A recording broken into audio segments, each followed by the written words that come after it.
Şimdi yetimin balası gedib Allaha səcdə eləməyə deyirlər ki, bir də bu da şey, bunu da korlandı daha mən hələ mədəni formada deyirəm, korlandı. Yəni bu şeyləri deyirlər də, gül kimi yirdik içirdik də, nə oldu sənə? Sən, o qədər sən nə yaşın var hindidən namaz qılırsan? Güya elə bir şey, Allah namazı 50-60 yaşdan sonrakılara vacib eləyib. Cavan oğlansan kişi. Namazı cavan vaxtı qılarlar da. Namazı adam məcburiyyətdən qılmaz.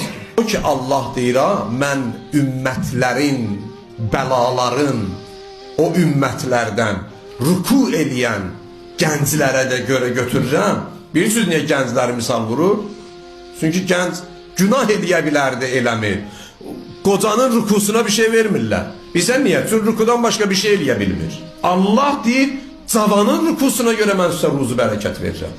Ümmətdən bəlaları uzaqlaşdırıram. Buna görə ki, o cavan başqa günah eləyə bilərdi, eləmir. Mən ona görə sizə rəhmətimi nazil eləyirəm.